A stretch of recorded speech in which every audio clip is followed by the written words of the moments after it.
Cases कम हो रही हैं पर अभी भी काफी ज्यादा। जी मेरा कॉल शुरू हो गया देखो। Hi Priya, welcome to the call by the way. Hi, how are you? I'm Hi, Priya. fine. Hi. Good to see you. Hi. Yeah. Looking forward to an interesting session. Very important. Yeah. Very important topic. Looking forward to your views as well. Yeah. Give us an industry view as well as people you are in touch with. Office की नहीं है associate. Yeah, thanks, Deep. We'll wait for it's already 3 minutes, maybe 2 minutes, and see if any more people join. Sure. Although sometimes, I mean, there's great to have a lot of people. You get a lot of different perspectives, but I also equally really like small groups because you really get to know people. Mm-hmm. Well, we can go a little bit deeper into some of the topics, and that's always nice to be able to do as well. I used to lecture once upon a time, and I found when I had a class of 50, I can barely remember the names. But when I had a class of 5, you get to the point where you can tease them on inside jokes, and that's so nice. Absolutely. There we go. Hi, Anshal. Hello, and welcome to the call.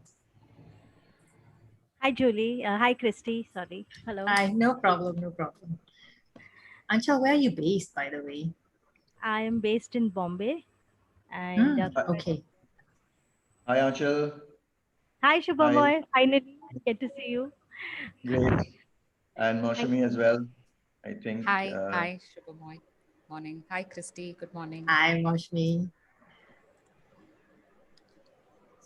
Great to see you. I think, Christy, we should, at the end of it, we should take a group picture with all the cameras turned on, probably. That would be nice. Don't feel shy. If you do, you can keep your camera turned off, but try not to feel shy. Hi, Jyoti. Right. Hi, Jyoti. Hi, how are you? All good, Jyoti. Jyoti is originally from India, but currently based in Singapore, by the way. Great. Thanks, Christy. Nice to see you, Christy. Nice to Evan. see you too. Hello. Bright. Yeah, I find that if I don't put a bright color, I start to disappear during these Zoom calls. So it's an intentional choice nowadays. Nice.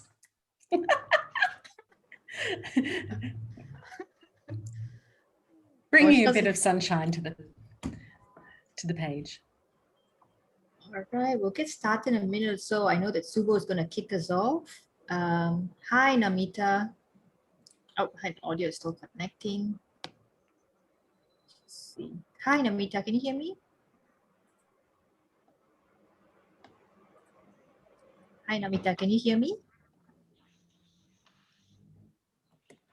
Maybe not. Maybe he's still sorting out her mic or her earphones. Subo, shall we get started? I can, Christy.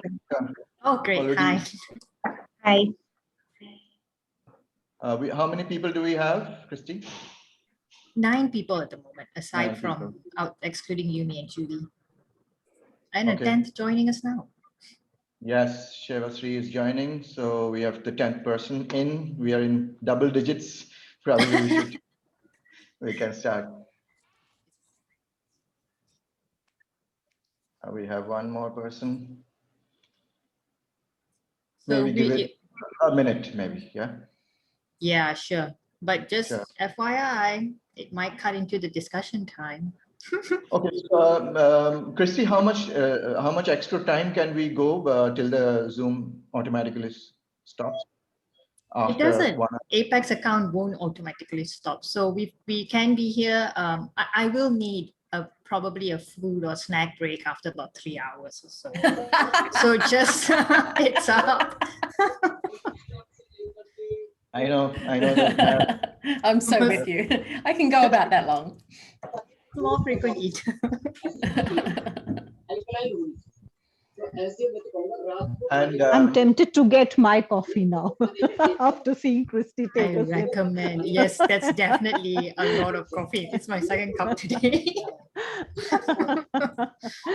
Yeah. We should have some branded IABC mugs maybe. Oh, that would be so nice. that's great idea, Deep. So Shabasri, welcome. Santoshi, welcome. I think we should start now. And I was about to ask Christy something. Christy, we are recording this? Yes, we are. We've already started. Right. Okay, great. And if you, I mean, there's a standard disclaimer that if you would not like to be recorded, you can raise your hand and you can put your camera off probably. Okay, great. Good morning, everyone. Good morning in India, and good afternoon to the rest of the people in the Asia Pacific region. And welcome to this very special live Zoom session that we're doing, which is presented jointly by IABC India and IABC Asia Pacific region. Thanks to Christy. And as you know, we are meeting at a time which is probably the cruelest, and we have collectively faced in our lifetime, and perhaps the toughest of times that we will ever face. You know, and it's been more than a year that the world is grappling with this situation, this COVID-19 pandemic. Last year, when the first wave hit, we used to say things like unprecedented situation and things like that. But this time we are short of words. We don't have words, as there's no one that this impact of this pandemic has not touched directly or indirectly. Every business, every industry, every country, every community, every city, every citizen, almost everybody. And we know of people, friends, relatives, our own family members whom we have perhaps lost. And some of us have fought with the disease ourselves. And we are still fighting this dreadful virus all around us. As we speak, India's COVID situation continues to be very, very hugely concerning, with not less than 4,000 deaths every day, according to the latest news. Last night, even it was yesterday, it was last 24 hours was 24,000 people all over India. In some cities, it may be tapering down a little bit, but it continues to be concerning. So what does this mean for our profession and communication professionals everywhere? So there is a general view that this crisis would lead to a greater recognition of our profession, of the value and effectiveness of communication, with, for example, internal communication, senior leadership council, crisis communication, issues management, strategic communication, digital outreach. All of these will see a huge, we have already seen a huge change, and will come out of the COVID era emerging stronger. So one way we can support our organizations, our people, our team members, our leadership is that helping the organization tackle issues around mental health and well-being at this very, very trying times.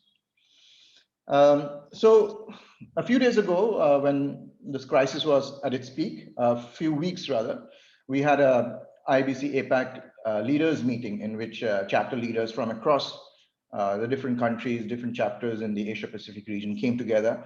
One of the discussion points was that given the enormity of the crisis in India, what can we do for our professional community in India at this time?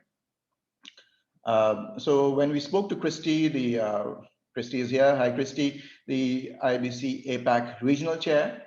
She got us in touch with Julie through another of our colleagues and former board member of IABC, Sia. And Sia knew Julie, so that's how she is here. And let's welcome Julie Gillespie. Hey, Hi, Julie. How are you doing? Great. So a quick introduction about Julie. Julie is an Australia-based, I think you're based in Brisbane? Yes. Okay, great. She's a mental health and well-being consultant. And as a businesswoman herself, her personal experience of mental ill health led her to become an accredited mental health first aid instructor. And so in the first half of this 1 hour session that we're going to have, we have invited Julie to speak And in the second half, she will take questions, followed by an open house, which will be moderated by Christy, where you all can share your views and experiences that you feel can help your fellow communicators navigate these difficult times. So to begin with, Julie will give us her perspective about how communication professionals can help themselves, their teams, and the leadership cope with mental health and well-being issues, and recover and thrive in a better world when COVID-19 is past. I'm sure Julie's stories and advice will all help us guide us in these dark times. So over to you, Julie. Thank you so much. I appreciate the introduction, and like to acknowledge everyone here today, who's taken the time out to enter into this conversation. Being in comms, industry, communication professionals, you know the power of a shared story. You know how powerful it is to be able to take knowledge and information and amplify it through storytelling. So that's kind of what I do. So I come with my background. I've got a Bachelor of Commerce, but I did marketing and public relations. I was really interested in how to amplify business through how we communicate about it. And I did my executive MBA a number of years back to be able to lift that once again, into business leaders and executives. But with my own health problems, I stopped doing what I was doing and changed career completely. So I went from being director of operations and product development for a manufacturing company. So I'm also a cosmetic chemist. And I went in and I thought, well, what can I do from here? And I figured, using my comms skills, my business leadership knowledge, and my own experience of ill health, and do something with it. So that's what I'm doing today. So I'm 3 years in, and ticking off a lot of anniversaries and a lot of fabulous accomplishments, and happily shaking the tree, and knowing and doing that through shared storytelling, and pushing around businesses, organizations, government to listen up to and normalize the experience that we all have. We don't need to make this a huge, big, out there mountain of a topic. We need to just have it something that's integrated to what we currently do every single day. I've got some slides that I'd love to share with you. These will all be available for me to send out to you, so that you'll have access to this. Some of the slides have got a lot of words on it because I figured I'd end up sharing it. So let me just share that for you. 1 second. And please let me know if you can't see the slide or if there's any issues, so that... it looks great, Julie. Thank you. Okay, wonderful. So there'll be lots of time for questions after, but if you feel compelled that you must know something now, please ask. It's fine. I'm used to training and facilitating, so I can be interrupted quite happily. So we're going to talk about wellbeing awareness and looking at stress, burnout, and helping others. And I do this through talking about and defining what it is that we're doing. And through definitions, through knowledge, we can then start changing our behavior towards well-being. So we're going to do that knowledge sharing and part of that storytelling by finding out what is well-being, to find out what is stress and what can cause it, and how do we feel it, and how is it different from how others can feel it. And then also understanding burnout. How does burnout actually happen? And to give us the tools and the resources of understanding of how we can then avoid it. As someone looking after business leaders and teams and things like that, being able to know when you should be concerned. What are the telltale signs? What's the diagnostic tool that we can have to know how someone is traveling? And then so, I want to give you some of the ideas and the signs of, how to spot the signs of when someone's in distress, because stress can be quite good for us because it motivates us, as it gets us out of bed and gets us moving, and that's in moderate stress. But when it goes to acute stress, it can tip over into distress, and that's when an injury can happen. just want to have then a look at key barrier to help seeking. You know, what stops us from realizing we need help or asking for help or stepping in to help someone? And if we can unpack that a little bit, then we've got ways and methods of being able to overcome it. What are interventions? What are ways of being able to help someone be solutions focused? We all know when we're stressed that we start seeing less and less of the options around us, and we start seeing less of the resources and less of support. So what can we do to form intervention into that?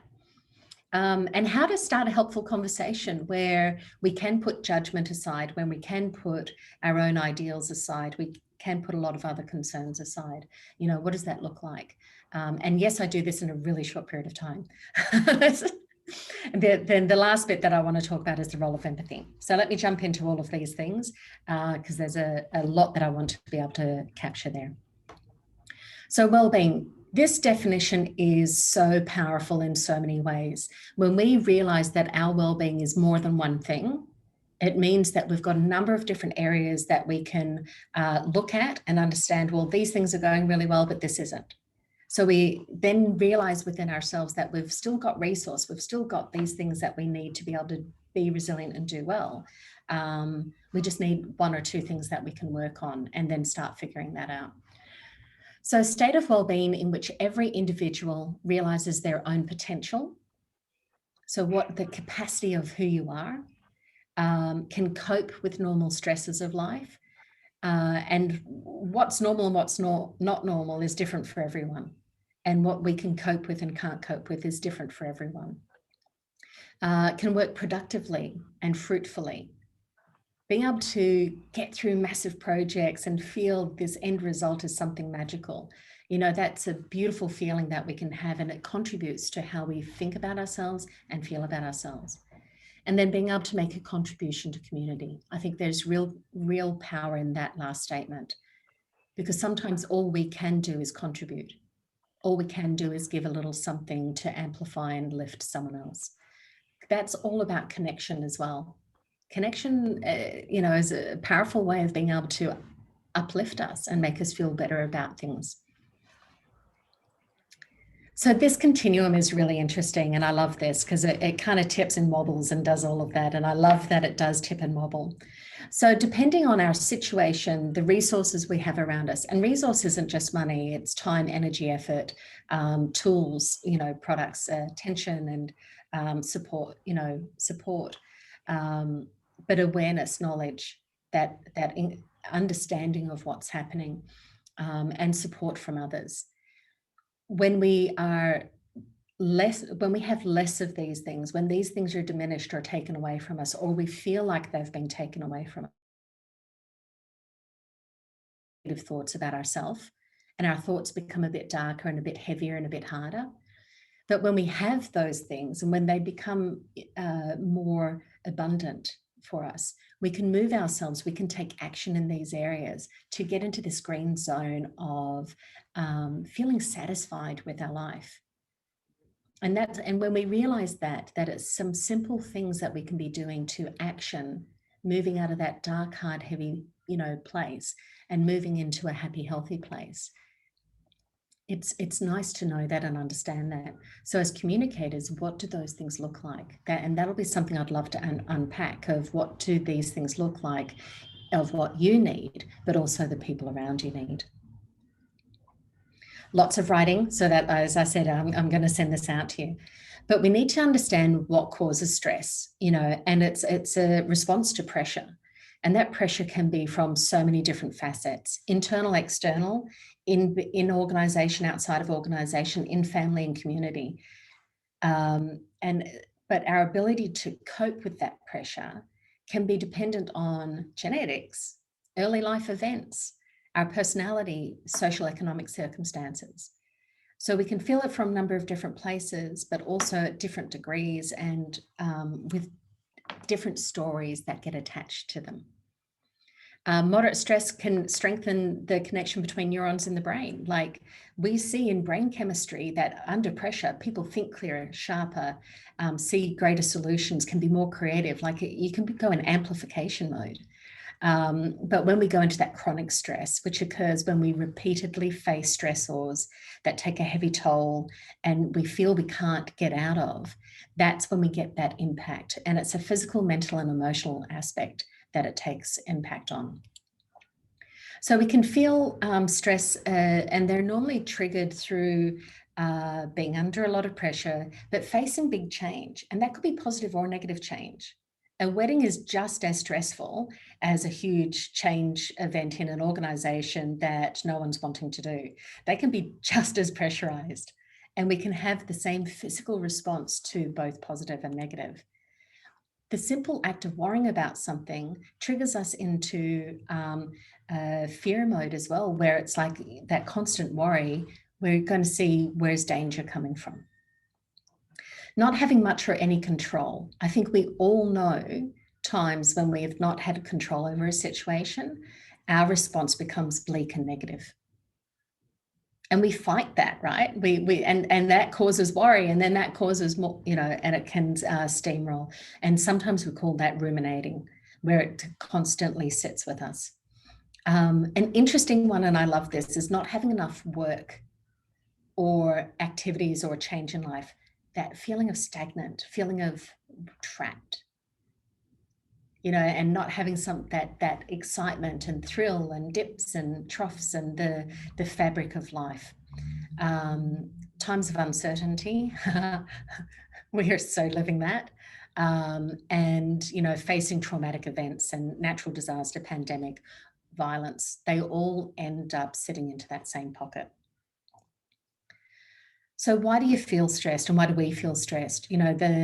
Comes down a lot of it to that perception, and we're all going to feel stress quite differently and in different parts of our body, and it enters into different parts of our thinking. And it can be connected to past experience, but also how you interpret the world around you. I'm an optimist. I see the path no matter how dark the time is. And I'll look for that silver lining. I'll look for ways and people to see me through. But in times where that's not there, having a negative response, you don't see the path, you don't see the light, you don't see the opportunity of moving forward. How experienced you are with dealing with a particular type of pressure. So I talked in the safety industry about maturity capability. And the maturity capability model shows that with more experience, we get better at doing something simple. It could be anything.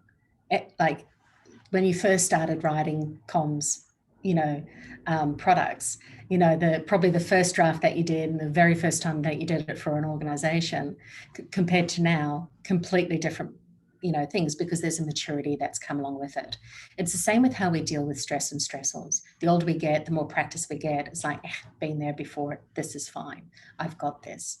And it's remembering we have that, because that comes down to that emotional resilience of trust in self as well. The amount of other pressures and the amount of support you're receiving or perceived to receive. So it's how you look at it as well. So understanding burnout. So we've talked about stress, unpacked it a little bit. There's a lot that can happen in that. Burnout's quite different because distress is one element. Burnout is the next element along from it.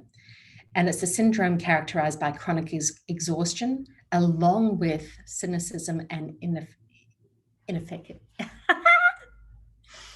Not feeling efficient or effective. How's that? That works. That works. Thank you. Inefficacy. Got it. Oh my goodness gracious me. And that's that productivity, fruitfulness, right? When we go into that point of, that doubt, self-doubt, and this isn't going to work out. So it's not just about chronic exhaustion. It's not just about the physical. It's about our mind play that comes along with it. So it's both an energy process and a values process. You all know that if you can do extended hours and you can put a lot of energy into something, you get this result for your organization and you can see that it's wonderful. There's that fruitful aspect to it. And you've been able to communicate your values and the business values and you're in alignment and it feels great. There are times though when we're in a situation where we're putting the same amount of hours, but we don't believe in what it is that we're having to communicate. After the end of the first project, you feel buoyant, ready. Oh, I just need a day's sleep or a week. I'm going to keep on moving and this is great fun. Give me more, please. The second one, it can create that burnout. And so if we're in a situation at the moment when there's heightened stress, heightened anxiety, heightened emotions as a result of pandemic, and the organization or community or situation that we're in, we're having to communicate in a way that doesn't sit right with us, that is going to lead to potential burnout. This is what I want you to understand, because it's not the amount of hours and energy put into something, it's how your values are sitting in that space. Preventing burnout requires more than sustaining energy. It also requires a responsive and fulfilling workplace. Now, we do have control in that because we can ask for things, we can be advocates, we can move through things in certain situations.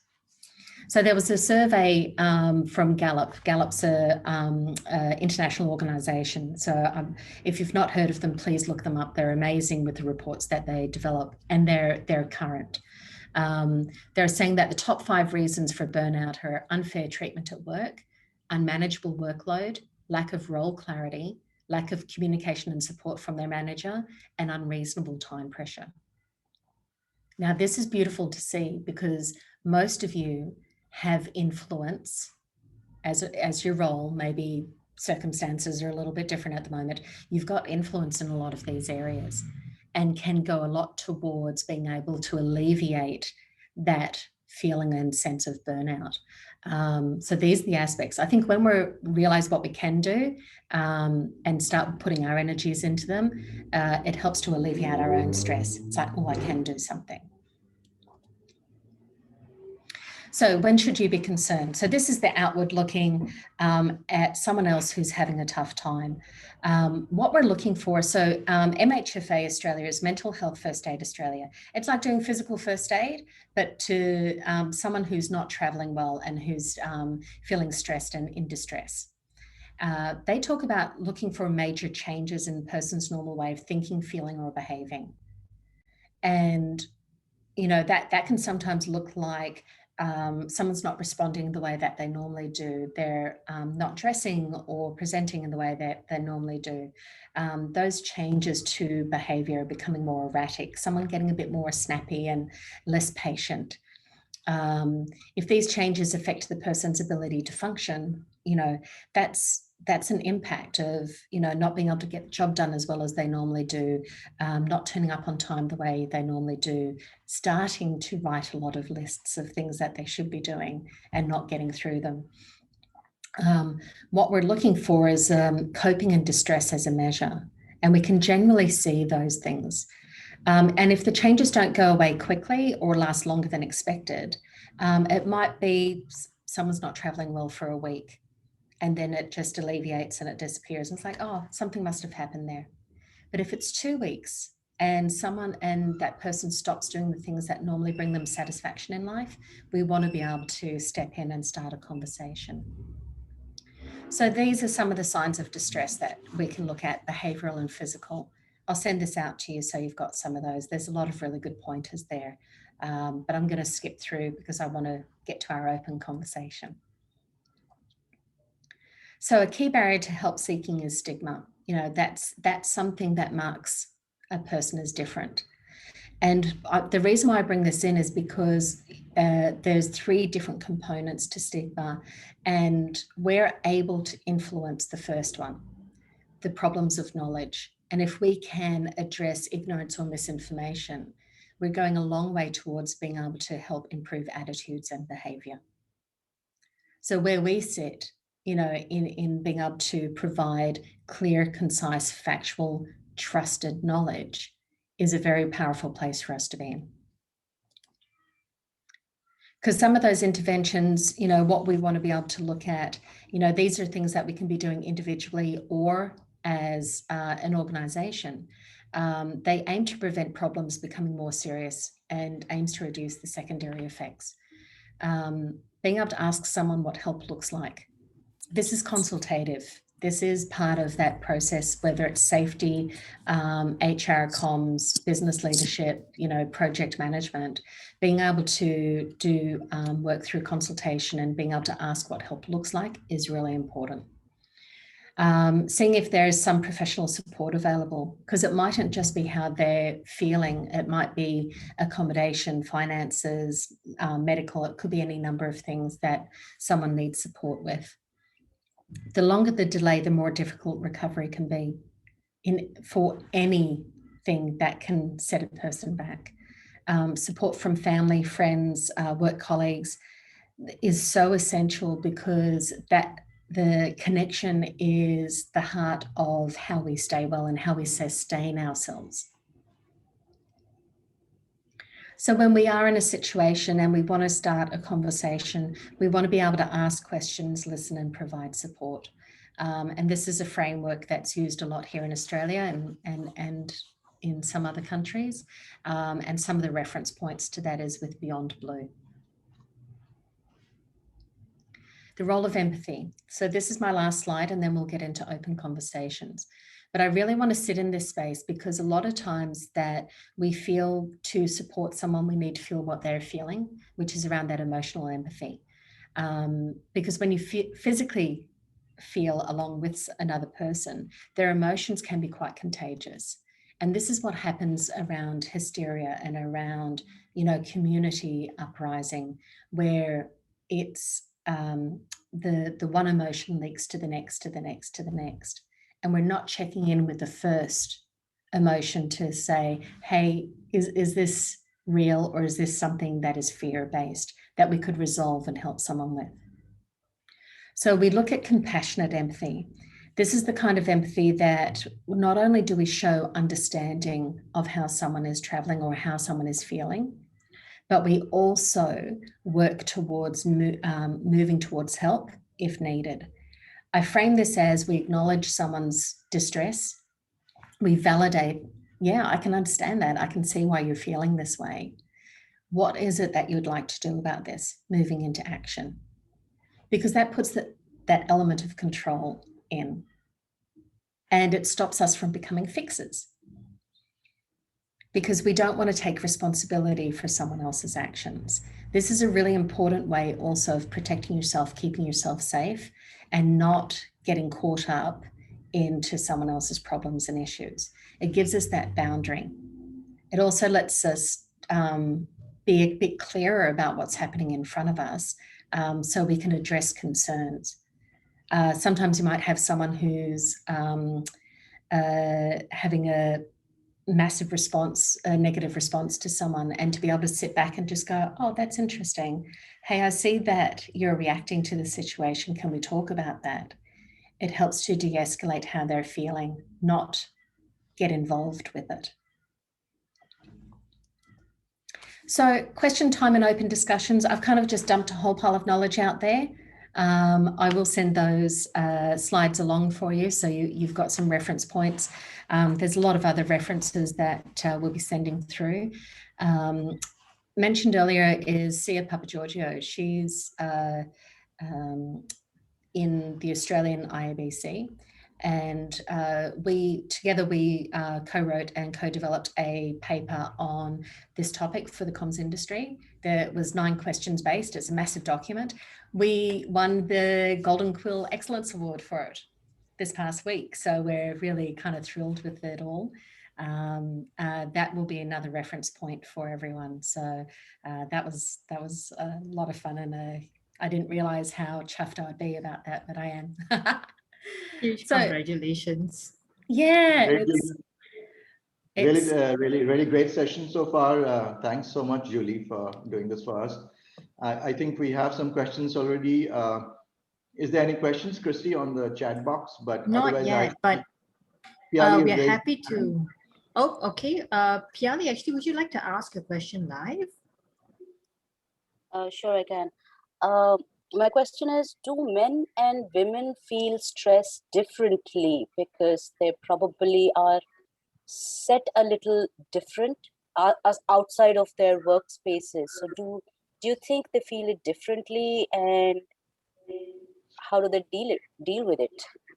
Yeah, look, and they do, but we all do. And this is, I guess, the acknowledgement of, yes, there's difference between gender, but there's also differences between the individual because of experience, perception, and how we see the world. So, but also then how we deal with it. So as women, I know we talk, we natter, we catch up with friends, we kind of talk about the things that are happening around us a little bit freer. But I also know for our male counterparts that the access to that type of support isn't as open. And so we might feel it differently, but we can also release it a lot quicker. And some of it comes down to chemistry, some of it comes down to genetics, but a lot of it does come down to the perceptions and how people see the world.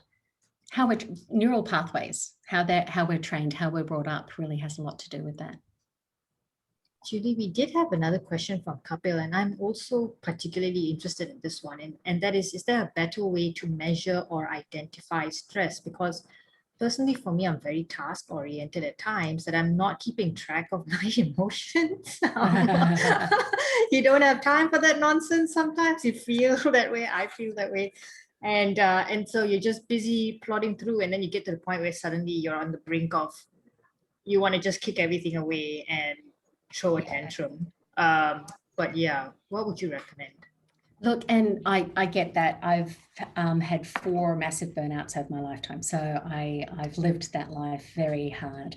For myself, there was the development of self-awareness, but it was also the opportunity of allowing others to speak into my situation, to be able to tap me on the shoulder and just go, "Hey, Julie, guess what?" And I'm like, "Wait, I'm too busy. Don't talk to me." And they're going, that there, you know, the power of support, you know, in those situations especially. So self-awareness and support from others, and allowing others to step in and see it. You know, we all wear these masks of control, and like, you know, it's there to distance people from us. But what if we allowed people to see the cracks? And what do we do when there's a question from actually Deep Gata, and he said that as communicators, how should we deal with disruptive behavior by leaders under stress? Because we start to see the cracks in someone else, because, you know, it starts to become noticeable. Any tips on that? Yeah, look, and I've seen a lot of people, especially recently, there's something happening recently where I've seen a lot of reactions to situations that aren't appropriate to the situation. And that's usually what we're talking about. If it's appropriate to the situation, bring it. And it's like, yeah, I get you. That's fine. When it's inappropriate, it's you yourself taking a big belly breath and calming down, because we can go into reaction mode because they're reacting. And what I invite you to do is to be able to just pause for a moment and just see the situation for what it is, and being able to say to that leader, "Hey, I've noticed that you're reacting to the situation. Can you tell me about that?" Sorry, Julie, go ahead. You would think that might amplify the situation, and it could step into annoying them a little bit that they've been pulled up on their behavior. But it's surprising how, given the opportunity to say what it is that's made them react, is a very powerful thing, because they've got the opportunity of being heard. Okay. Before I go into some of the other chat questions, Vishal, you've got your hand up. Would you like to go ahead and unmute yourself and let us know your question? Yeah. I've got one question. This is regarding the business communication, more related to the Indian context. You know, we've got a lockdown and we want to communicate now with our professional colleagues and other things. So what is the wisest way, you know, because at the same time, you know, like, we need your feedback and suggestions, how to go ahead in such kind of situations. So it's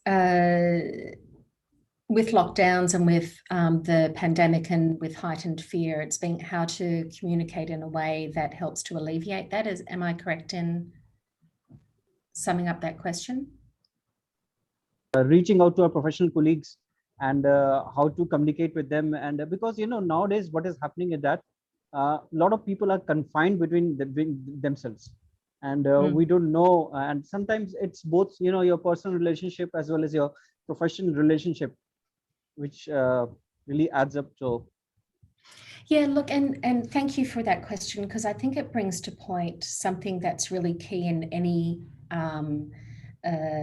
organization, community, family, is how do we know that we're being heard, and how can we trust that someone's going to listen? And when we're in that communications mode and when we're reaching out to people that we're currently disconnected from, we have to recreate that safe space. We have to recreate that feeling of trust. Because as soon as you lose someone's trust that you're doing the right thing for them, they stop listening, they stop participating, and they disengage. And sometimes that's hard to do, but through being clear, consistent, honest as much as you can, those basic elements of what we all need to feel okay about something, it goes a huge way to create that connection so people will engage. Does that answer?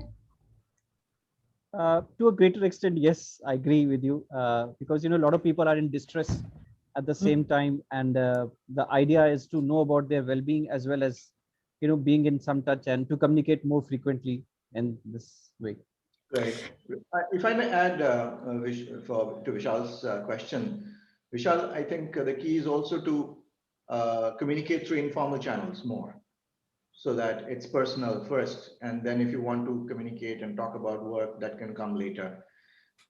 And keeping in touch constantly through the personal channels that you have, like messages, WhatsApp, phone, all of those can get you ready for more serious work-related, matter-of-fact conversations.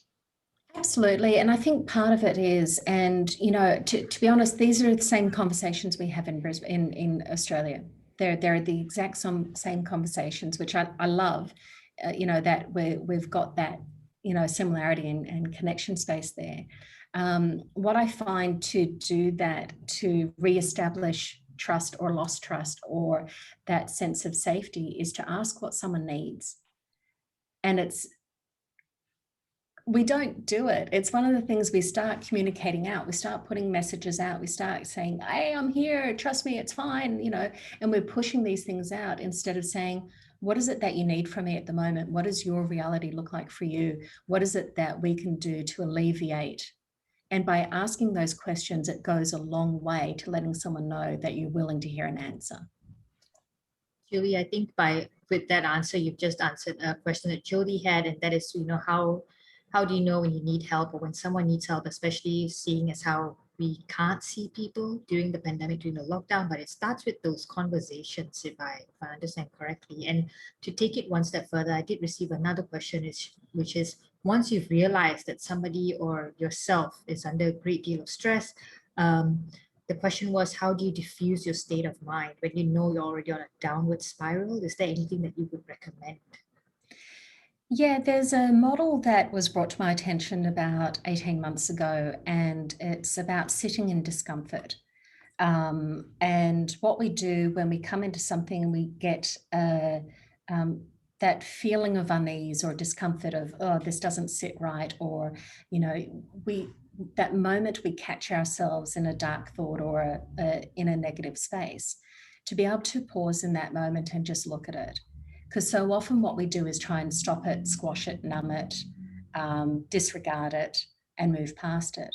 But if we can acknowledge it at that point and do something with it and just go, yeah, this is actually quite real, and I should be feeling this way in this situation, we can kind of thank ourselves and just go, you know what? That's keeping me safe. That's keeping me aware that this is a hard situation and I need a little bit of, self-care at the moment to be able to handle this properly. And actually on that line of thought, Julie, we had a question from Namita saying that, look, when you are taking care of it, you realize that you're under stress, but now it's a situation where it's not just work stress, it's stress that's affecting the whole family and somewhat the children as well. Is there a way we can insulate our kids from stress? As Namita mentioned, there's a high propensity when we knowingly or unknowingly pass it on to them. How do we diffuse any situation? Talk about Talking it. about it. You know, my children, yeah, I know. That's what, and we forget these simple things. Like my kids are 8 and 9 years old.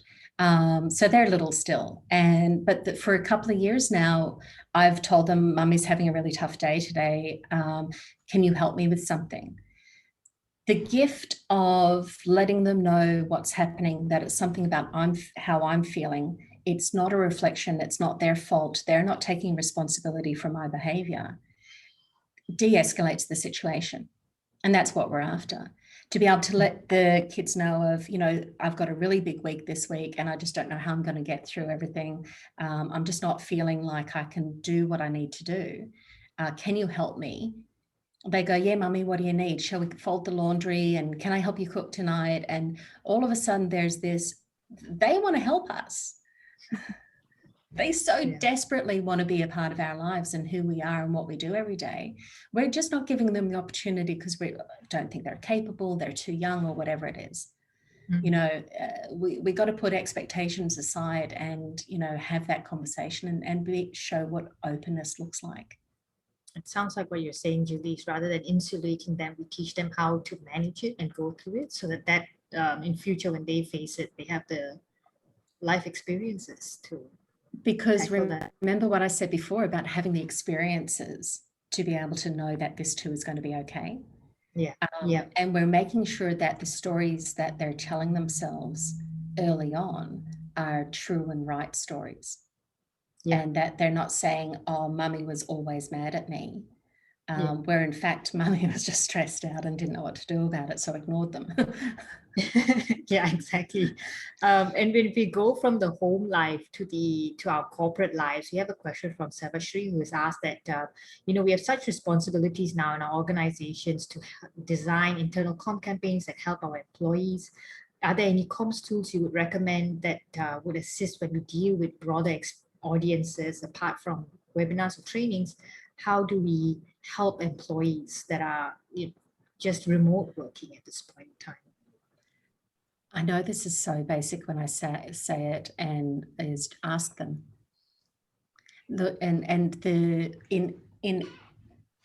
To make it a bit more broader and complex.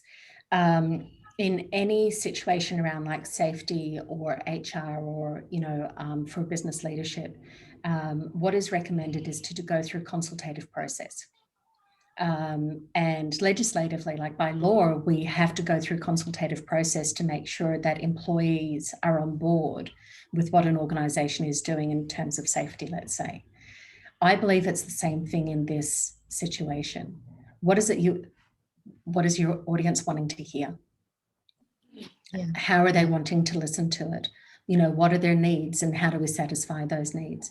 And I know this sounds incredibly basic, but, you know, I remember many, many years ago doing my marketing and public relations, you know, training, you know, that was the first thing that was always said. And I just thought, no, I'll put this pretty campaign together and people will come. Didn't work that way. And, you know, all of you know that it doesn't work that way.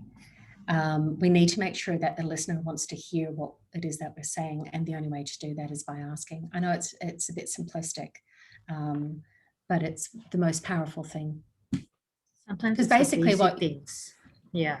Because what you're saying is, what is it that you want? And I'm really interested in hearing that. Yeah. And actually, I think if I can add on to that, Julie, something that we've seen in IABC as well is what we call SIGs, special interest groups. And that essentially means people who have similar interests, similar challenges, joining together and helping each other. There is a lot to be gained by that.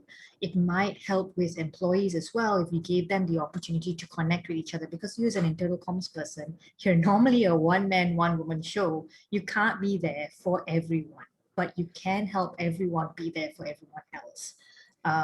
Well, you're the connector points, like, you know, the vision, the mission, the story of the organization sits with you. And when we're talking about burnout before, we want to make sure everyone's values are in alignment with that central core vision. And that sits in your pocket. That's the job. That's essentially what it's about. But if you've got something, you know, this core vision, how do we connect it into others? Well, what does this vision mean to you? How does this play out in your role? Because that's going to be different in marketing as it is to accounting, compared to engineering, compared to, you know, my husband's in cybersecurity, you know, different to their pocket of the woods. But the same vision can be told in all of those different ways. Yeah. But we need to ask what it means to them. How do they define it? How do they feel about it? How does it look? Yeah, exactly. And it's making sure that we don't stick just in those single interest groups, is that we get the crossovers of interests. Yes, exactly. Because you're not just one thing. You're not just one challenge or issue or passion. Yeah. I'll come on to a question from Anchal. Anchal has asked that, you know, we've seen a lot of organizations posting on social media about the good that they're doing or the initiatives that they've undertaken to help employees. Now, if it was an internal platform, there wouldn't be as much of a challenge. People would see that the company is trying to help different employees, but I think because it's public, you, on one hand, you might receive accolades. On the other hand, you might receive, hey, you're turning this into a PR stunt, or you're just doing this for public, you know, kudos. Is there, what would you recommend? Is there, it's a rather fine line, but is there such a thing as too much communication? Yeah, we when we first started all of this, infobesity was a phrase that got thrown out there of too much information and too much junk information. And because everyone was just going, see me, I'm doing good, please keep seeing me. And it was just this loud ruckus rubbish. That happens, and it passes really quickly because a lot of those organizations get pulled up for it. If I was talking to, you know, business leaders, I'd be saying, hold back on that and start doing good. The information that, you know, you've got of all of these ticker box things that make you look good, make sure they're real. And just know that, let your employees talk about how good you are. Give your employees permission to talk about how good you are. Yeah. You know, and make sure they've got the story right.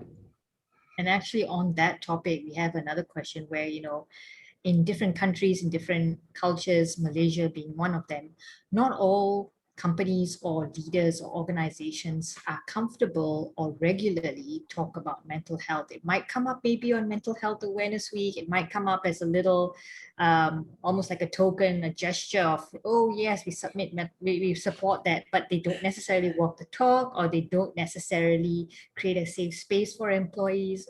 Is there anything that we can do to influence leaders? That's what the question asked. Wow, look, it's in Australia, we like to think we're ahead of the curve when it comes to mental health in workplaces. I had that same conversation from an Australian business leader just last week. So it's a global feeling. You got to, like, we went from the industrial age into the knowledge age, and it's taken a lot of breakdowns, fall aparts, building backs, and, you know, all of these other aspects to be able to start to get what that looks like together. Talking about mental health and embedding well-being practices in an organization truly takes a matter of generation. And it's because it's new, it's the language we're using around it is new. Many organizations have been doing this stuff anyway for a very long period of time because they put people first. For those organizations that go, well, I need to be looking like I do that, what does that look like? It's going to take a long time and a few leaders that they have to go through until they embed it into the organization and do get it right. So how do we facilitate that movement? Knowledge, attitude, behavior. You know, it's those aspects of stigma that we talk about. We need to be able to inform, we need to normalize, we need to de-escalate it being this whole big thing. You know, when it's how do we have a satisfying life in an organization? It's a lot smaller. And I think we go a long way towards just by keep the knowledge, keep the information coming through, keep facilitating normalization. And we don't need to make it something bigger. We don't need to make it expensive. Yeah. Yeah, exactly. Now, I would like to help us transition out of the Q&A. We still can keep on asking Julie questions. I know that she's very kind to volunteer her time, but we did want to have an open discussion as well and give people a chance to really share what's happening in their lives, in their cities, in their organizations, if you feel comfortable doing that, and get a chance to just put it out there. Because the reason this entire session started is because Subo was brave enough, I would say, courageous enough to have shared the issues that he could see and surrounding both him and all our professional colleagues on the IABC chapter leaders call. And now we'd like to give the same opportunity to everyone on this call as well. Mala, I know that you have a question. Maybe you can kick us off while people start working up the courage, if they like, to start those vulnerable conversations. But Mala, would you like to ask your question? Hi. Now let me see, where did I put my question? Okay. Oh yeah, okay. I was asking about how to handle people's different needs. Some people are very frank. They don't mind open conversations, but some who are going through anxiety or whatever concerns they have, they want private time, the one-on-one time. So I was asking if you can share or know of any frameworks or plans of allowing for that flexibility. For some of the people that I work with, since last year, we've been having, business has been hit quite a fair bit. So we've been having downsizing. So people have been let go from their jobs. Budgets have been slashed tremendously. Speaking to the business owners, generally, they just don't want to talk anything about comms, feel good factor. They just want to know that whatever you're proposing, is it going to help bring in sales or help cut costs? That's all. I mean, generally, that's the main conversation. After you address that, then, you can slip in whatever feel good factor or staff engagement or, the sort of people matters. So my question is, I'm finding it personally a challenge. I have a lot of private conversations with people who are now very scared about town halls or team meetings. They can't take the pressure. They don't want to even go onto social. Like last time I could stalk them on social a bit to see what's going on in their lives. There are different groups of people. There are some people who everything is online, everything's out there. And there's a growing number, I find, of people going into their shells. And that to me is very worrying because I don't know what's happening. Or my team leads don't know what's happening. So asking if you know how to manage this different groups of people. And give them some plans of self-care, yeah, for the different types of employees. I went into massive self-care. I did massive housekeeping on my friend's contact list last year. I took so many people off my list and felt so much better. But I think people cope differently, and I'm a bit worried about the workplace part because last time physically I can be in the office with them, I can be on site, but now I can't. So I think someone brought it up. I think someone brought up, like, you don't see people face to face now. So how do we know if they're really okay or not? And we don't have that much time anymore because our resources are less. So we work longer hours, and we don't have that much face time with our people, So just asking about anybody, any ideas, Julie or anyone else, how to manage these different needs of people. There's two elements to kind of what I gathered there is like the business pressure and then the personal connection. And, business pressure can always be solved by justifying what you're doing, by showing the bottom line or what the possible return on investment is going to be. What we see, PricewaterhouseCoopers did a brilliant research on how much money is spent on people within the organization and what's the return on investment to the bottom line. On average, for every dollar spent on looking after people, there's a $2.25 return. So PricewaterhouseCoopers, so depending on the industry, is dependent on the number. Mining industry and blue collar work industries, that can go up to $7 per dollar spent. So, you know, there's some really interesting information in and around that. And also when we're talking about the business and, you know, needing to justify what you do, there's an Australian organisation called Superfriend. So they do superannuation, but they also do a lot of research, training and studies into workplace wellbeing. And they've got a study called the Thrive at Work report.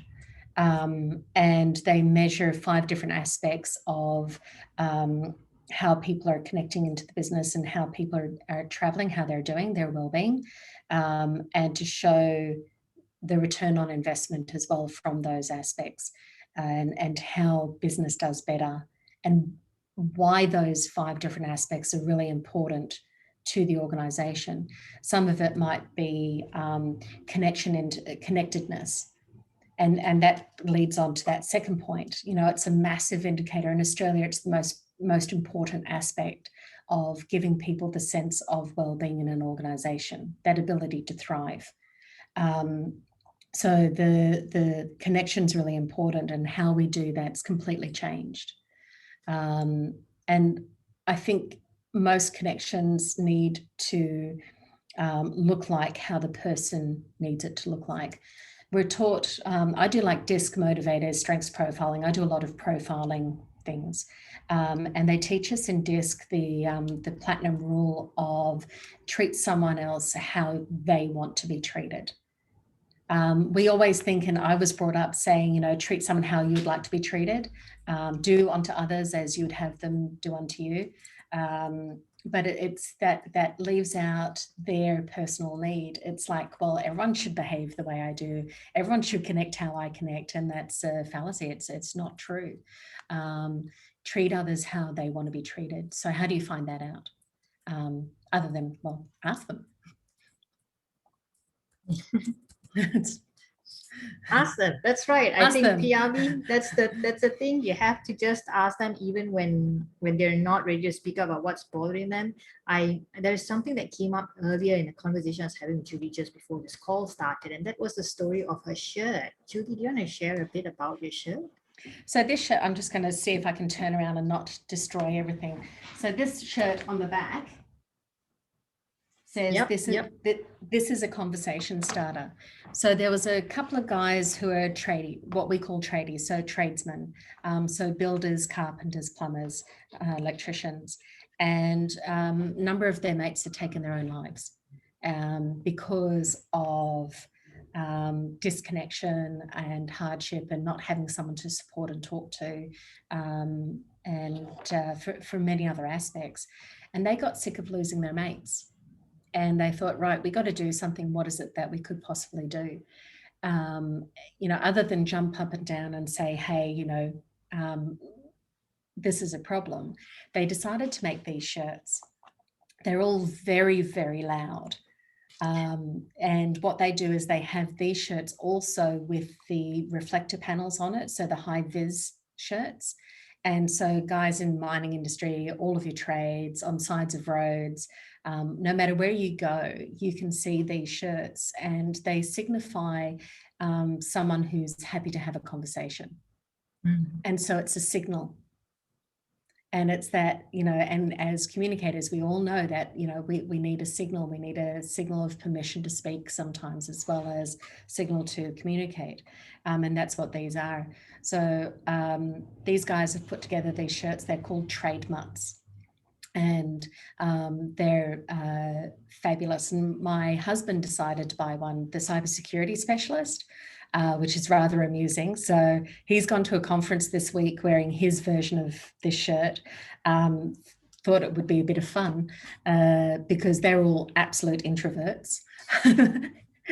They kind of grunt at one another and look at each other, and that's a whole conversation. It's fabulous. I love it. But my husband wore this shirt, and he said, I had about 6 people come up to me and say, hey, what's this about? Oh, that's interesting. And yeah, you know, it's really nice to have a conversation with someone just to know that I'm normal. And he had that 6 times, and he's just going, I've never seen any of these people speak so much in the 20 years I've known them.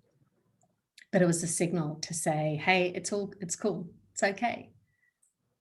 And I would say that the digital equivalent of that might even be a Zoom background that says, this is a conversation starter, or like I saw in your... It's a little bit confronting because I have one and everyone's just going, yellow's bad enough, right? Like you can't, this is just like screaming at you all. You can imagine this shirt as the background.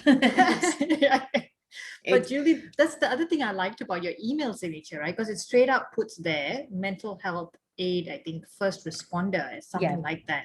And when I saw that, I was like, that is so good to have, because sometimes all people need is permission to speak. And Piali, I hope that helps, is that people, when they're not ready to speak, if they truly aren't ready, you can't force a conversation. But if they just know that even if you put this as a non-judgmental space, talk to me if you need a year to listen to something, that might help with that conversation. But I'm not a dumping ground for your problems. But I'm not a dumping ground for your problem. Just put asterisk terms and conditions apply. They do. I'm not going to continually take your stuff. No, because boundary setting is really important in all of this. And, if someone's acting inappropriately, like the reaction that we might see from our business leaders, or it might even be complete disconnection, we got to pull those things up and just say, hey, I've noticed that this has happened. Can you tell me about that? It's an absolute gift to be able to do that, because it's we might think it as confrontational, but that person who's receiving that question is seeing it as a pure gift. Yeah, exactly. The last question that we had actually in the chat was from Priya, and Priya said, actually, to transition nicely from the last topic we just talked about, is, we've got people asking us things all of the time. Now, given the amount of pressure that people are under, especially comms professionals, and they are expected to put so much out in terms of communication daily, and so much of it is it's almost like a web of demands, is how she described it. What do you do about that when it's just coming in from all sides and everybody wants something right away? Look, I can only go from my experience on that. It's the filter that we use, and and this is where compassion comes in instead of that empathy. We might have all of these things going on. We might have a lot of people coming at us, whether it's with comments or for comments, and we just need to see it with that compassionate view of the acknowledgement and validation, and letting others take control and responsibility for their own stuff. A lot of comms people that I've spoken to are fixers, where, I see you, and I see you. And as fixers, you take responsibility for the outcome, even in situations that aren't yours and aren't your responsibility to take on. So that's why I talk about compassion, is, being able to acknowledge and validate keeps the situation out from you, and being able to help someone be solutions focused, because majority of things that come at you or that's demanded from you are things that aren't within your sphere to be doing. So how do we allow other people to take responsibility for it? And actually, that takes a bit of practice, just saying. About that point, when you mentioned even the emotional empathy, and then the third one, I can't remember what the term was, where compassionate empathy. How do you transition from, because I know that just because I've been a caregiver at different points in my life for different family members, after what you go through in the hospital, I know I can't be a nurse, because a lot of times I'm at that emotional empathy level. So when you're expected to do a wound dressing, for example, and you're crying your eyes out because it's so stressful, to hear somebody in pain, how do you transition from that emotional empathy to the compassionate empathy? Are there any exercises to do?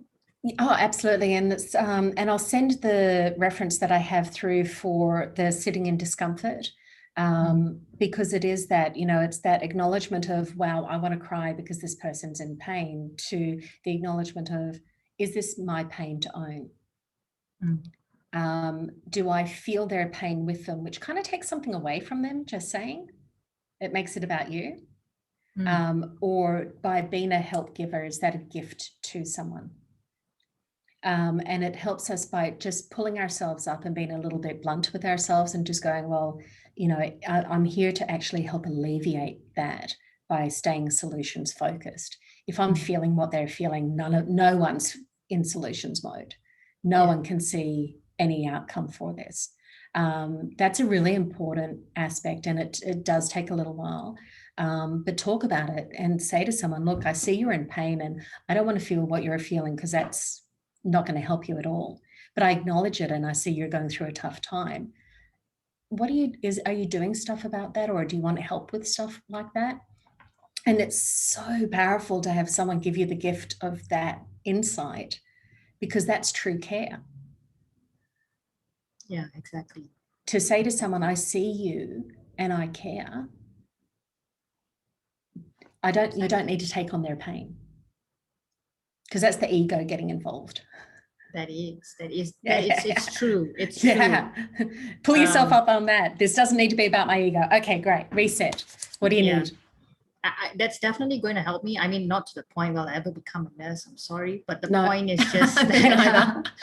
And to transition over to the next question, which I love, Moshmi. Thank you for helping already help partially answer that.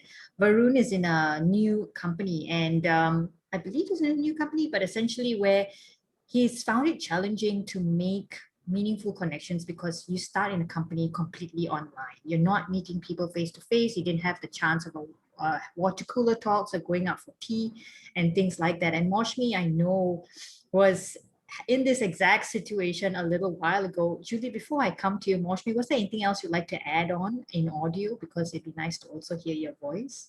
And I get to pick on you because you're my friend. Hi, Christy. Hi, Julie.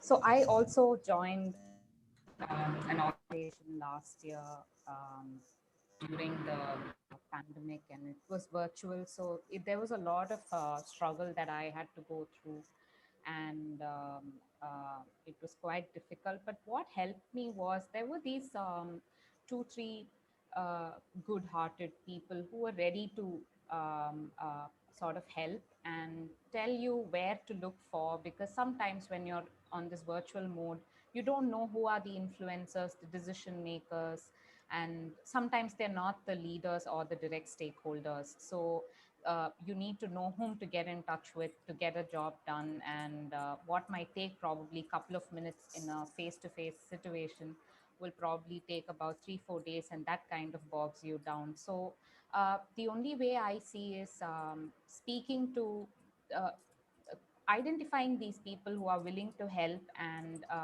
taking more of their support without stepping on too much, and will help. And the second thing is in meetings, in group meetings, you will be a little more mindful and see who are these people who have more insights and who are willing to help. And people generally like to feel helpful and be helpful, and it makes them feel better that they're able to help someone.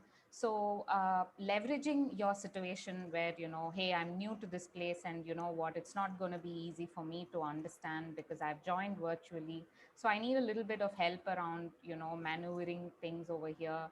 So who do you think is the right person for me to get in touch with? You will learn one way or the other. So I think these are the things that sort of helped me. And at every, probably people might think you're trying to make use of them if you're just going to pick up the phone and ask them, hey, I need more support here. But if you can make small talk and be interested in them or their how they're dealing with the current situation, they'll be more willing to help you, and they will also reciprocate. So those are some of the things that kind of helped me. I mean, it's still difficult, it's still challenging, but this kind of helped me get better than where I was when I joined the organization. Yeah. And go ahead, Julie. Sorry, what you're describing there is workplace champions. And so for Mental Health First Aid Australia, you know, the training that we do in that, it's a 2-day training course. and it trains people how to be effective in help giving. And a lot of it centers around being able to approach someone, assess and assist them, especially if they're in crisis, how and what listening and communicating non-judgmentally looks like, being able to give support and information. What does support look like for someone? It's going to be different to you as it is to me, but how do we know what that is? Ask. And then encourage them to get the appropriate professional help, and then encourage other supports. So, there's this whole framework about how to be helpful within a structure and a framework that means that you're not going to be that dumping ground. Because as first responders and triage is about having someone come in and then getting them off to the help that they need.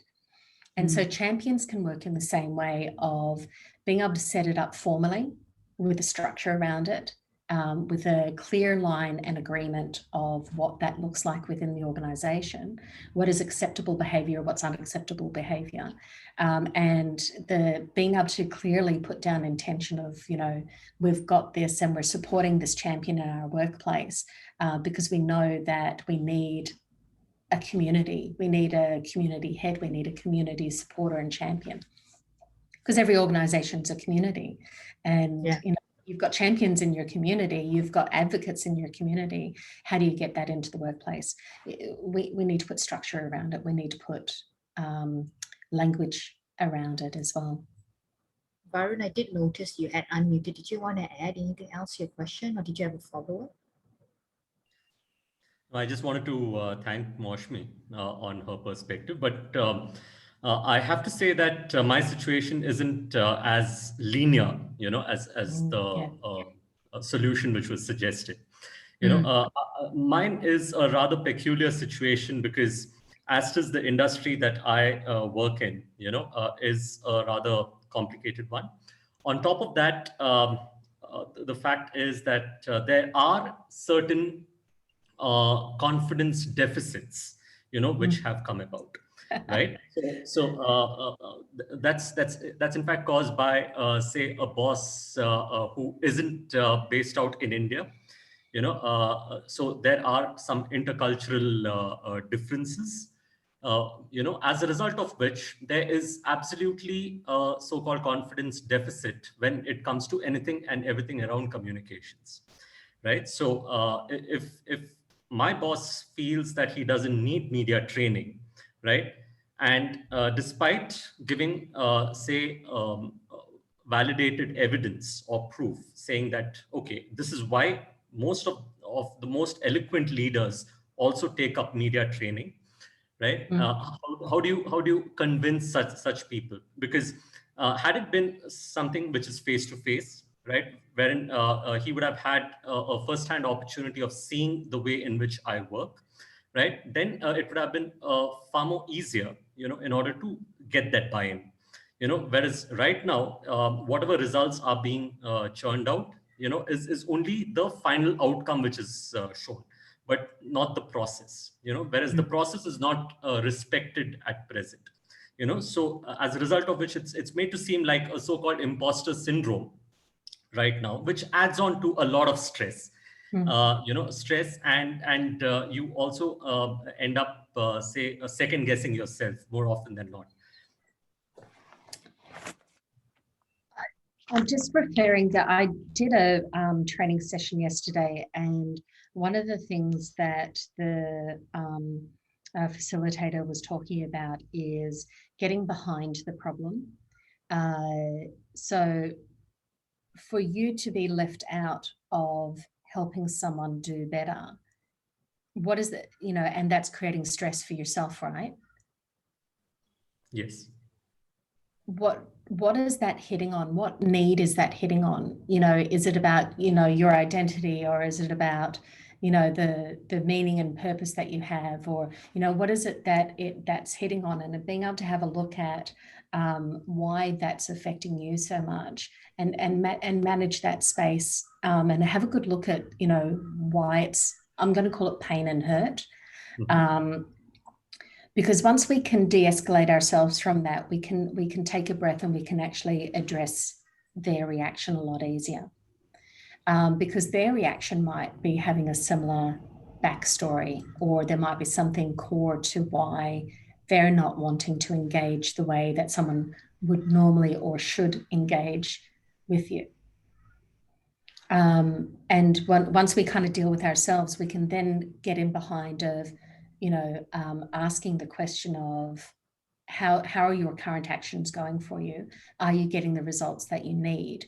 What areas of that do you feel that you want to improve? Is there something I can help with that? And it's that whole asking of what someone's needs are so we can facilitate it there. It might just be it communicates completely differently and it looks wrong to you. Right. Does that make sense? To an extent, Julie. Okay. Thanks for that. And this is something I think which is only specific to my case, and I really wouldn't like to take much time. But the problem in my case is actually caused by, say, the perception that that this CEO, is someone who likes to have things done in a very hidebound manner. Right? It's either my way or the highway. It's that approach. Rather than, like, say, as a communications person, you are there to add value, to the organization, to make the C-suite executives see things, from a different standpoint. How the media will consume the information, how different other stakeholders, be it partners, be it customers, how will they consume the information. Now, I'm there not as a yes man. I'm there to show a corrective path, right? As a comms professional, right? Now, if that is not respected, then it creates a lot of friction. It creates a lot of self-doubt as to whether I'm doing my job right or not. Varun, sorry, Julie, just a really quick question. Varun, who hired you? Well, the organization did. He had to sign off on it, I imagine, the CEO, yeah. But is there somebody else in there who thought, hey, Varun's a good idea. This is the guy we should get. Right. Is there somebody in your camp right now? In your camp, I say on your side? Your champion? On my side, well, I really don't have an answer to that, Christy. I mean, the person who interviewed you, did they see with the HR, and yes, work does the talking. That's what I firmly believe.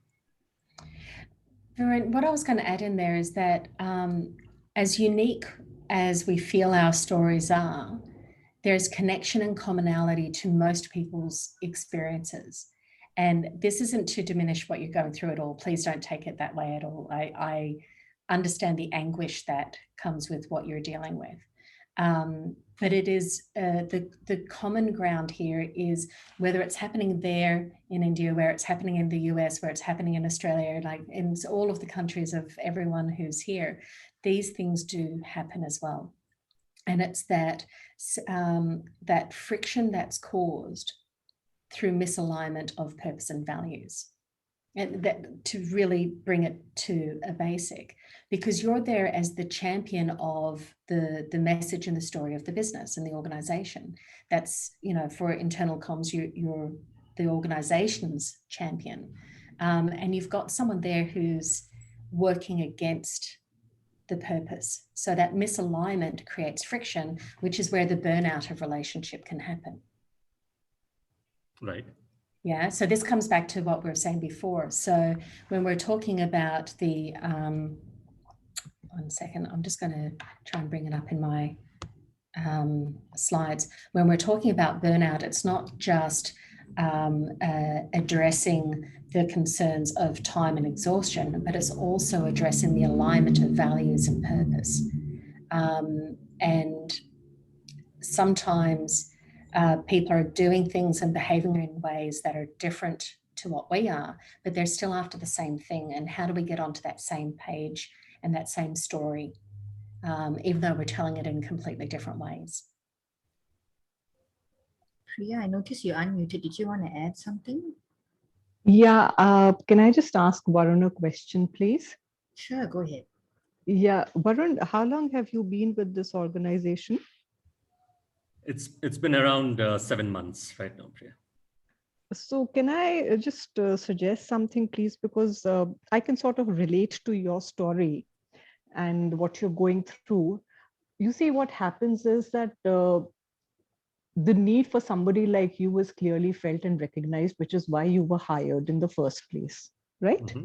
However, having said that, they have their own views and ideas on what communication entails and what you will deliver at the end of the day.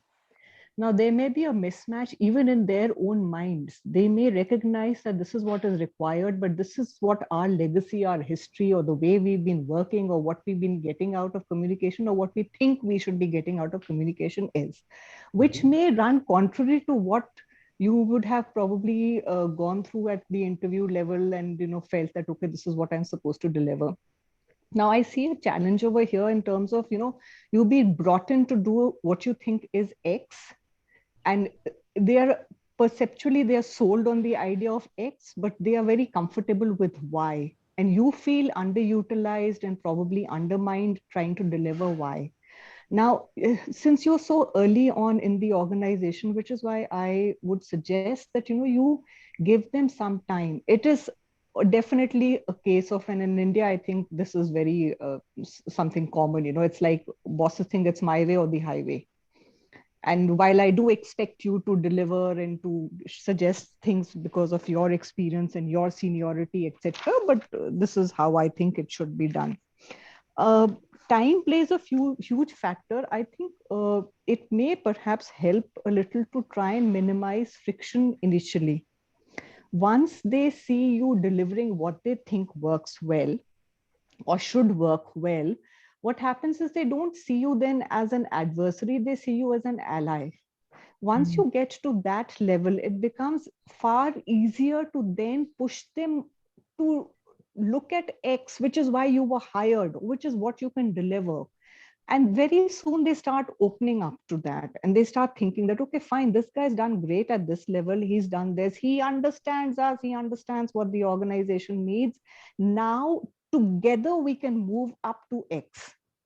But what happens is that a lot of times initially, they've hired you for X, on paper it's there, and some presentation somebody must have made and they must have said, yes, this is what we need from a comms person, but they're very used to something else. And then when you come in, then they start trying to impose their ideas and what they think works. And they'll tell you, no, we've seen this work. We've seen we've experienced this. That's how it works.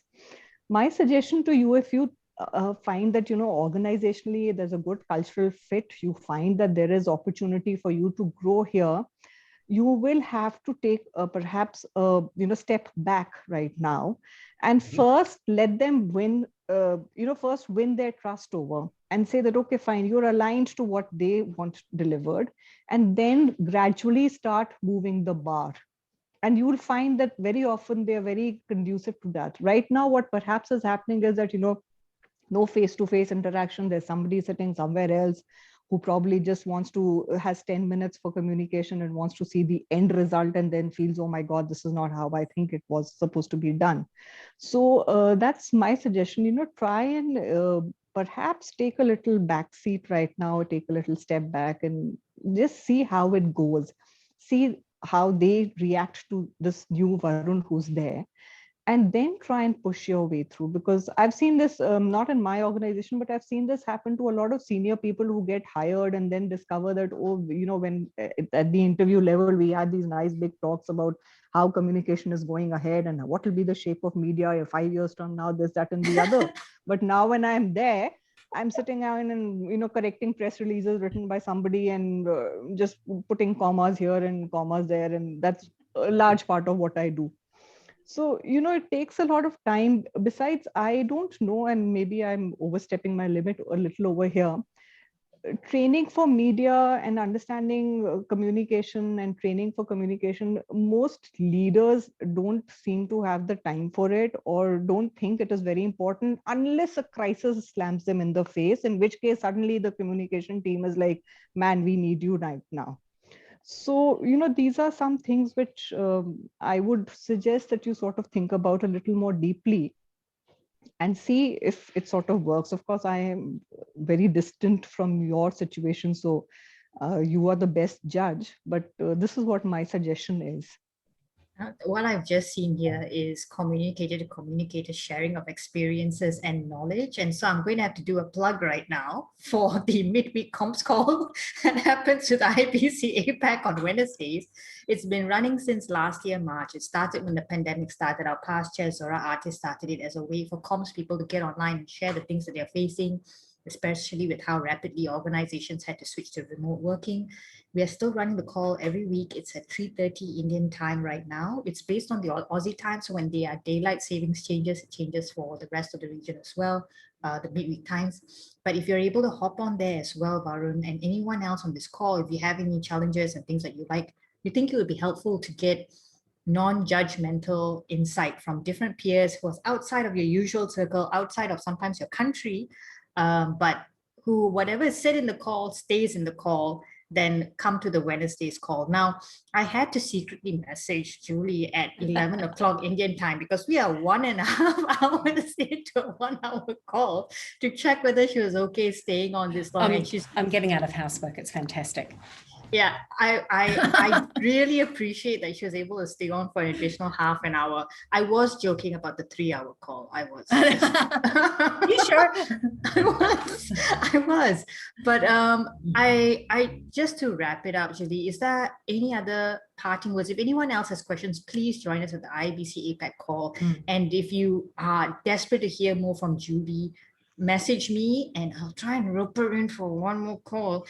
But I'm always happy for that. You know, this is part of my advocacy work. You know, I'm happy to, you know, start conversations and poke and push and prod and tell you, no, this is normal. Like, as much as you feel that this is your individual thing, you can't go me too. You have to look at it and go, you too? Great. Okay. I'm with people. I'm not having to swim upstream on my own. And I honestly, it de-escalates us. You know, we can't stand apart. We don't, you know, we damage ourselves if we do, you know, by standing and seeing others who are the same as us, because we are. I don't care where you live. We're all saying the same stories. We've all got the same stories to tell. They're shared. And there's a beauty in that. There's a, you know, having that common story is just, I think, what makes us human. I agree completely. Piali, before I hand it back to Subo, I feel like you have something on your mind. Would you like to share it? I just have one question, and maybe a one-line answer is good enough. When does somebody start seeking professional help? When stress tips into distress. So, and we look at that as we measure it by how someone's coping. When someone says, I just can't cope anymore, there's a line in the sand. When someone's showing behaviors that they're not coping with the situation the way they normally would, there's a line in the sand. That's as short, like, yeah. This is normally a much bigger conversation. Yeah, of course. That's why I said maybe we can just start with the one line and then let people understand it how they want to. Yeah, and in my slides, I go through and we spotting the signs of distress. There's a page on that. When you start seeing those things or clusters of those, even if someone can't see it of themselves, being able to step in and say, hey, I've noticed that, you know, that you're looking really stressed. Is there something going on? And being able to, they might just go, oh my God, the sky is falling. And being able to go, wow, I can understand now why you look stressed. You know, is there something you want to do about that? And then part of that conversation can lead into, have you spoken to someone about that? You know, and sometimes that spoken to someone in Australia, I know, like, and it might be the same way you are, that person that they speak to would be someone who they'd see about their back or their stomach or their throat is their GP. You can also talk about worries and stress and stuff like that with the same person that you speak to, you know, about your general health. It's the same person. So it's that normalization of, you know, there's a lot of people when they're feeling really distressed and really stressed out about stuff or burnt out, they talk to their GP like they would talk about any health issue. There are things that they can do and help with. that information giving is really vital, because you might get in before someone realizes how bad it's getting. And it can be quite soft, and it can be quite a gentle conversation, not beating around the bush, because that's annoying. But it's a really direct, gentle, kind, supportive conversation that you can have.